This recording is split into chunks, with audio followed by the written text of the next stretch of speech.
In 2014, at E3, Nintendo surprised the world by announcing a brand new IP called Splatoon. To be honest, I wasn't really sure what to make out of it at first. Humanoids turning into squids and shooting ink at each other? What's that weird idea? But you know what? The idea grew on me, and I'm glad I did try the game because it's amazing. The game was first announced as a 4-on-4 online multiplayer battle game, but eventually it was revealed that it would also feature a single player mode. This single player mode is pretty cool and will pit you against many enemies and eventually, you guessed it, bosses. Today, we'll take a look at those bosses and rank them based on how fun and good they are. Alright, here we go.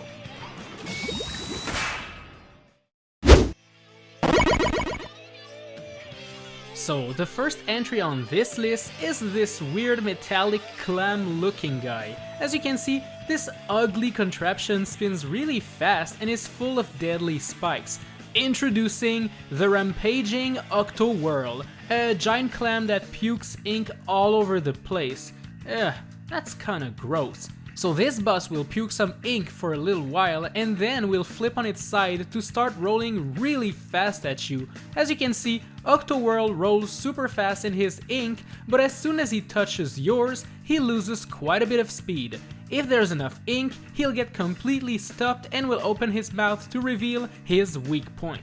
Shoot it down 3 times to defeat him. Now, the boss fights in Splatoon always have 3 different phases, with each phase being slightly more difficult than the previous one. For this boss though, he doesn't really change his attack pattern after getting hurt. Instead, the battle arena is what is going to change, with phase 2 making some of the circular platforms start spinning around. It doesn't make it that more difficult, to be honest. For the final phase, Octoworld will change some of the inkable platforms into glass that cannot be inked, making your job a little bit harder. But it won't really work and this guy will be done in no time. Splatoon is a game about ink.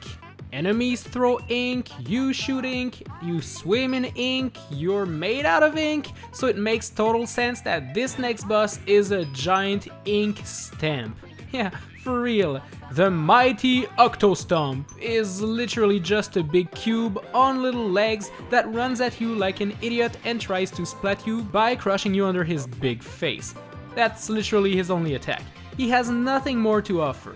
Just dodge his attacks by moving left or right, and you'll get to see how pathetic he is now that he face planted like an idiot. Spray some ink on the other sides of the cube to reach the tentacle on top and blast it to advance in the fight. Phase 2 is exactly the same, except the faces on the side of the cube will offer less area for your ink, and therefore will be a little bit more difficult to climb on. The final phase will grant him a new move where he tries to stamp you, but then immediately changes direction at the very last second. I was quite surprised the first time he did that, but you know, you quickly get used to it. Climb on the sides, shoot the tentacle, and there you go. The mighty Octo Stomp is now a thing of the past. This next boss is just as weird as the previous one, as it seems to have been left alone in that dark cave for quite a while. Its name is Octo Nuzzle, and once it awakens, you realize this is a metallic weapon with eyes and a faucet for a nose. Oh, and it also has these weird looking nipples appearing from the holes under it. Its basic attacks involve shooting ink balls from its nose, and those balls will roll at you in different patterns, sometimes spreading into 7 more balls that you gotta avoid. You can thankfully just jump above them without any major issue. Shooting Octo Nuzzle doesn't do any damage whatsoever, but remember that weird nipple that's under it? Well, this is what you'll want to shoot at. Blasting that nipple will stun it and will allow you to shoot some ink on its main body and jump on top of its head. Once again, you'll see a tentacle and destroying it is what you'll need to do. As the battle progresses, Octo Nuzzle will grow more nipples and will get taller and taller. It will also develop new attack patterns for the ink balls, but they can be all avoided quite easily.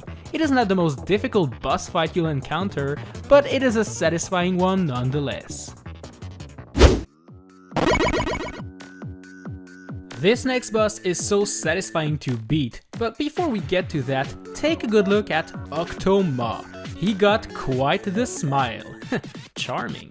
In fact, he has so many teeth in his mouth that you'll actually want to blast them off. His attack pattern goes like this. He'll swim in the ink like a shark, and you'll have to blast away some teeth to avoid getting eaten alive.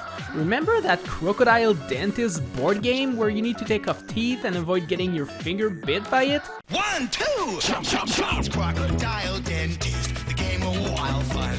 Well, this is exactly what this boss reminds me of. To defeat him, you'll need to throw a bomb inside his mouth so that he explodes and reveal his tentacle weak point.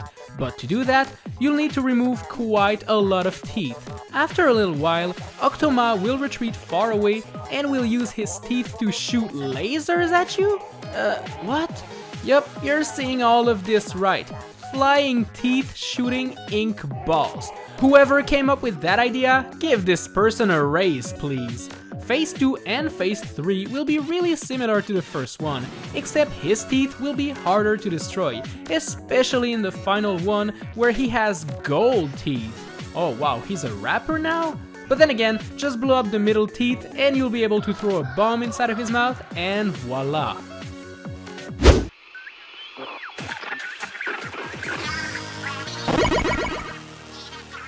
You can actually tell that Nintendo spent a long time making the final boss in Splatoon because he's way cooler than any of the previous ones. First off, the battle doesn't take place on a rounded arena like all of the other ones. In fact, the fight is actually a level in itself.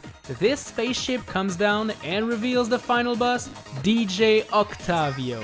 His beats are pretty sick, but don't start bopping your head to the beat yet, as we have to defeat this dude first. Basically, DJ Octavio will stay in his flying ship and will create some sick beats while attacking you with various weapons like homing missiles, lasers, rolling balls, and he will also summon enemies to attack you. To inflict damage, you'll have to shoot down his fists when he attacks you with them, and doing so will send them right back to punch himself in the face. Every time he punches himself, he'll slowly move back, allowing you to move further into the level.